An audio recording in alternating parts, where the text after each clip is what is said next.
Hello and welcome to the Blorecast, your regular serving of aural entertainment with me, James Blore. In today's episode, we'll be speaking again with my mate Andy and hearing a bit more about how he adapted to life in Slovakia. But before we get back to Andy's story, just a couple of quick things. You might have noticed this episode is audio only again. That's because the interview with Andy was recorded off camera. Don't worry, my pretty face will be back next week. And if you can't wait till then, you can check out my brand new video series. It's called More Blore, and the first episode is already out on YouTube. It's a food fight between Slovak and British biscuits, and I'll put the link in the show notes. Right then, in episode 2, we heard about how Andy came from the UK to Slovakia, twice. In episode 5, he told me about how he became a Slovak citizen. This time, we're going to hear about some of his experiences when he first arrived and how well he's adapted to living here. So, without further ado, here's the polyglot, steadfast lunch companion, champion flobber and all-round top bloke, Andy Billingham.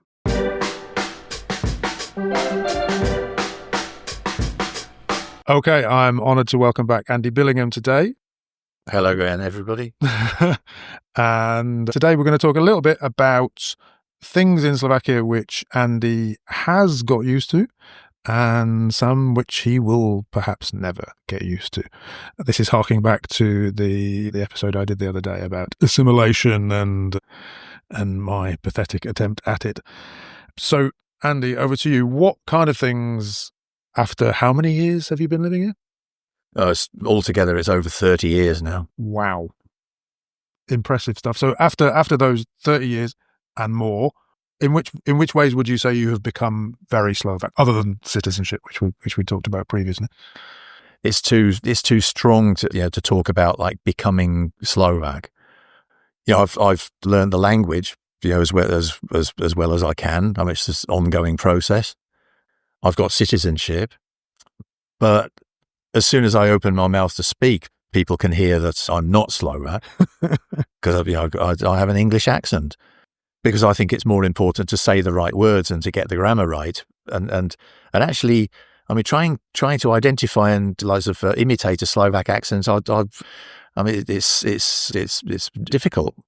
On the other hand, I came here the first time in 1983, so that was in the old regime, right, the socialist regime. But I came here to teach English, not to do any political activity or like. Not even to really talk about politics at all, but to find out, what it's like to live here and work here and find out what the people are like, and whether it was a country which I could, consider living in. And so I came here with, right from the beginning with the idea that I was going to assimilate. I was going to find out about rules and regulations and habits and customs, and I was going to, take them on, accept them, to become part of living here. And I mean, my very first impressions were like that it was not going to be difficult. There were some advantages for me personally. I was anglický lektor, so English assistant in the Department of Modern Languages at the Philosophical Faculty, Šafárik University as it was in Prešov. So my colleagues could all speak English. There were some differences between them in like how much they wanted to spend time with me or talk to me. Some of them who were like more like party, Communist Party sort of oriented, maybe even sort of kept away from me a little bit, because I was a representative of rotten capitalism and Western, whatever. But most of the people were, very interested in getting to know me, spending time with me, talking English with me, helping me to get documents or go to offices, and I started learning the language. I started asking my colleagues, like, I want to go shopping. I want to say blah, blah, blah. Right? So like this, and they told me in Slovak. I learned it by heart. I went off to the shops and tried it out. And generally it worked. Sometimes it didn't work because there were some special regulations which I had to learn and then remember. For example, in the 1980s, it was not allowed to buy alcoholic drinks in supermarkets before 10 o'clock in the morning. And in my first week there, probably, I went to the little supermarket opposite the faculty building, and I noticed that they sold Worcester sauce and tomato puree. And I thought, well, hey, here we go, right? Bloody Mary, right? Vodka, right? Worcester sauce, tomato puree, some pepper, and mix it all up, and you've got a cocktail called Bloody Mary. So I went off to the supermarket, put all the things in my basket, and went to the checkout. And the woman at the checkout just gave me a very strange look and looked at the bottle of vodka and just didn't say anything. She just took it out of the basket and put it, to one side, at the checkout. And I was thinking, oh, what's going on here? I'm thinking, this is not just me. This is probably something which is not allowed. I'll have to find out about this. But like I said, I didn't come here to argue with people. So I just let it go. I went back to the department and said, I've just been to the supermarket. I just want to buy a bottle of vodka. And so everybody in the room looks at their watch, and says, oh, well, it's not 10 o'clock yet. No, so, right, okay. Also, lahotki, the way those, in the old regime, the way the lahotki functioned. And what is that for the non-Slovaks amongst our listeners? Well, like delicatessen. So, you would go to a special counter for ham or for cheese or for these various kinds of salad that you can get. Mayonnaise salad. Oh, there's usually mayonnaise in them. Yeah. Not always. The Bulgarian diabolski, that might not have mayonnaise in it. But the thing was to go and order the food first, where you could say how much you wanted to buy in decagrams. That was for my mental arithmetic. Like working in decagrams, that was something new. And they would weigh it out and give me a ticket, which I would take to a separate till, right? Because the people handling money should not handle food because it's not hygienic. So okay, that's clear. I would go to the till and pay and get a stamp on the little ticket, go back to the counter and collect my food, which had been wrapped up in the meantime, and to go. Once I tried first going to the till, right, and saying, give me a ticket for sort of 10 crowns or something like that. Mm-hmm. And then I went to the food counter, right, thinking that I would say, give me 10 crowns worth of salad, right? No, that wouldn't work. The woman at the till was very reluctant to give me a ticket for a certain amount. And then the woman at the counter said, how am I supposed to weigh out exactly 10 crowns worth of this salad? So no, playing with the system was not a good idea. No. Another thing which I had to get used to quite quickly, because I like hill walking, is following marked paths. Because coming from Britain, if you go hill walking, you get a map, a hiking map, which is like extremely detailed, and you have a compass, all right? Mm-hmm. You learn to read the map, and then you can follow paths in the countryside, up mountains and that, but they're not marked with red or yellow or green or blue, like on the trees or stones or special posts. Right? There's no markings like that. Yeah. But also you can go off the paths, But then you need to be good at reading your map and using the compass, and not to get lost. But here, you follow the paths and you follow the coloured marks, because if you go off the path, somewhere, I could say a rude word, but I won't. But you're very quickly in trouble. That you could. I mean, there were hiking maps here as well, like showing the paths and the colours. And then it was just a question of going, finding the next mark and following the path, and usually the paths, in fact, took me everywhere, or just about everywhere where I wanted to go. And I just learned to follow the paths and be happy. That was all right.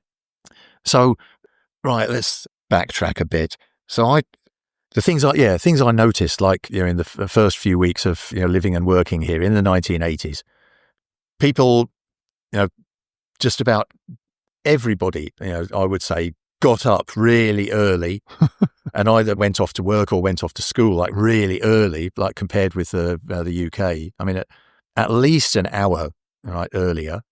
In fact, it's interesting that at the children's snack in the morning, which they take to school, right, it's called dziesiata, whereas in England or in Britain it's called 11s. So immediately you've got, it's an hour later. But then people would come home from work or come home from school that much earlier, and then they could go to their gardens, they could go to their chalets, they could do housework or do their hobbies, and they've had more time, right? So I definitely noticed that. Let's think of something else which took longer to get used to. T and V, Tykanie and Vykanie. That's, you don't have to think about that in English. It's all you. And for the non-Slovaks, what are you talking about? Tykanie and Vykanie. Okay.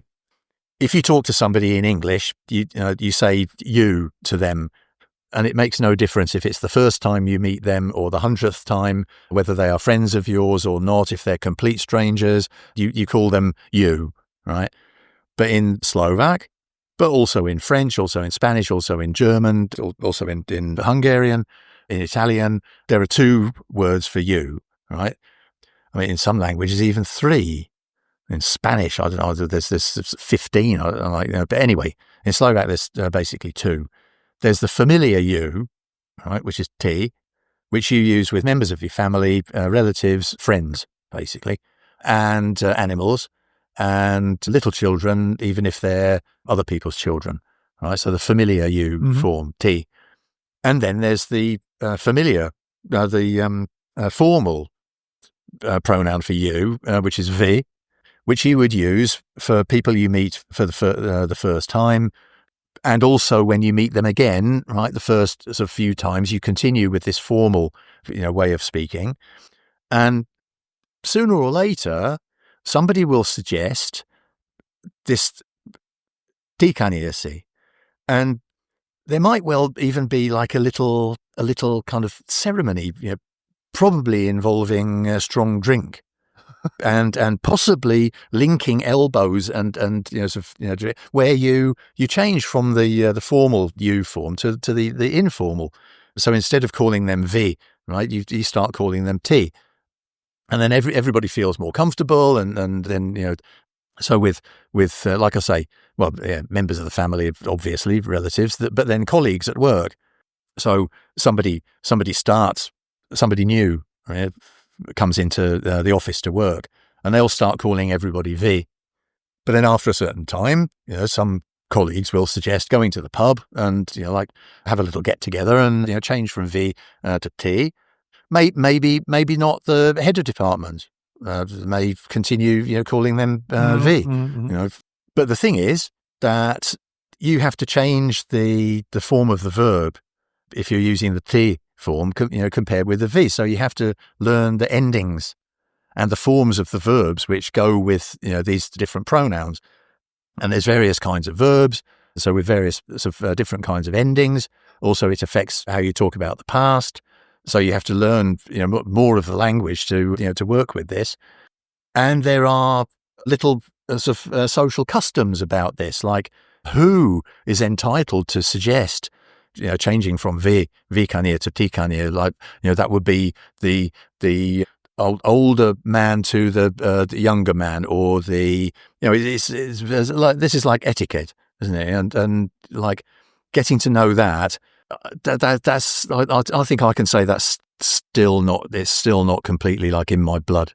Knowing how to do that, changing from Vykanie to Tykanie, how to do it easily, comfortably, sort of like. I just Vykanie, everyone. That's straightforward. I think it's probably changing though. Like with young people, I would imagine are less into using the formal Vykanie, right? Yes, I think so. Yes, yes. Which makes life a little bit easier, but then again, possibly something may be lost. We've already lost onikanie. Oh yeah, Could you explain that? Because I'm not sure that I could. It's where in very formal relationships, you don't even use a form of you, but you use they. Now, so you're referring to people in the third person plural, like but to their face, your grandmother. So, but speaking to them directly, you might in the olden days, the children would call their grandmother they. Wow. Which also has its the verb endings and the implications for the grammar, right. But the children would have to learn. Quite possibly that might never change, in that relationship. But that's really old fashioned. Yeah, I think that's gone. I might start to do it again. Bring it back.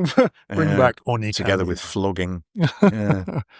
And on that bombshell, I think I think we might have to bring this to a close. So thank you very much indeed, Andy. We will, I'm sure, be meeting Andy again in the future. So thank you for joining us. My pleasure. And see you again soon.